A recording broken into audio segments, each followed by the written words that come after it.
स्वागत है आपका आपके चैनल इम्पोर्टेंट स्टडी मटेरियल। आज हम जानेंगे कि रक्षक स्वर्णांक क्या है। आज हम जानेंगे कि प्रोटेक्शन गोल्ड नंबर क्या है। रक्षक स्वर्णांक को क्या कहते हैं। द्रव स्नेही कोलाइड विद्युत अपघटों के प्रति काफी स्थायी हैं क्योंकि इनके कण काफी अधिक मात्रा में जल योजित हैं। द्रव स्नेही कोलाइड काफी अधिक मात्रा में जल योजित है अतः विद्युत अपघटय द्रव स्नेही कोलाइड कणों को भेद नहीं सकते हैं। इसके विपरीत द्रव विरोधी के सॉल विद्युत अपघटों के डालने से सरलतापूर्वक स्कंदित हो जाते हैं क्योंकि द्रव विरोधी कोलाइड कण जल आयोजित नहीं होने देते। देखिए चित्र 10 में यह देखा गया है कि किसी द्रव स्नेही कोलाइड की कुछ मात्रा की उपस्थिति द्रव विरोधी कोलाइड के स्थायित्व को बढ़ा देती है। चित्र 10 में क्या देखा गया है। यह देखा गया है कि किसी द्रव स्नेही कोलाइड की कुछ मात्रा की उपस्थिति द्रव विरोधी कोलाइड के स्थायित्व को बढ़ा देती है। द्रव स्नेही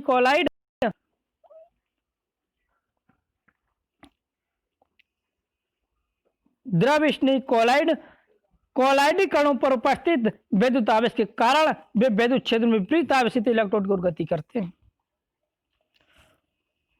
उदाहरण देखिए, यदि फेरिक हाइड्रोक्साइड सॉल जो धनावेशित है तथा आर्सेनिक सल्फाइड सॉल्ट जो ऋणावेशित है में विद्युत प्रवाहित की जाए, धनावेशित में और ऋणावेशित में बिजली प्रवाहित की जाए तो धनावेशित सॉल के कोलाइडी कण कैथोड की ओर तथा ऋणावेशित सॉल के कोलाइडी कण एनोड की ओर गति करते हैं। अगर जो धनावेशित फेरिक हाइड्रोक्साइड सॉल और आर्सेनिक सल्फाइड सॉल में बिजली प्रवाहित की जाए तो फेरिक हाइड्रोक्साइड सॉल के कण कैथोड की ओर और ऋणावेशित सॉल आर्सेनिक सल्फाइड सॉल जो है का इसके कण एनोड की ओर गति करते हैं। विद्युत कण संचलन का एक उदाहरण उपकरण द्वारा अध्ययन कर सकते हैं। किस प्रकार करेंगे। एक यू नली में थोड़ा जल लेकर सबसे पहले एक यू नली लीजिए, उसमें थोड़ा जल लीजिए। कोलाइड विलयन की थोड़ी सी मात्रा सावधानी पूर्वक यू नली से नीचे की ओर से भरी जाती है।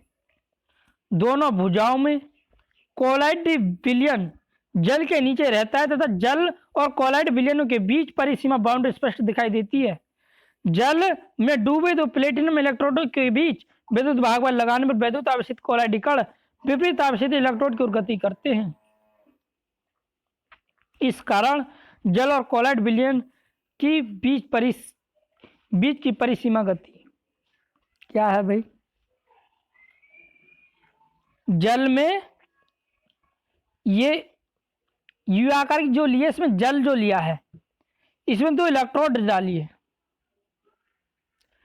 प्लेटिनम के इलेक्ट्रोडों के बीच विद्युत भाग बल लगाने पर विद्युत आवेशित कोलाइडी कण विपरीत आवेशित इलेक्ट्रोड की ओर गति करते हैं, जैसे कि हम ऊपर दिखा चुके हैं।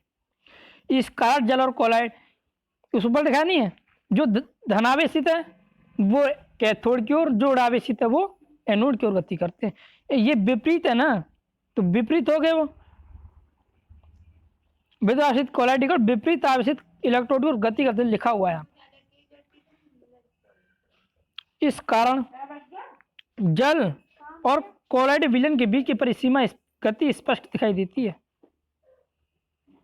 ये परिसीमा स्पष्ट दिखाई देती है। चलाते हैं अगला, इसको चेंज करना है, चेंज कर दीजिए इसको।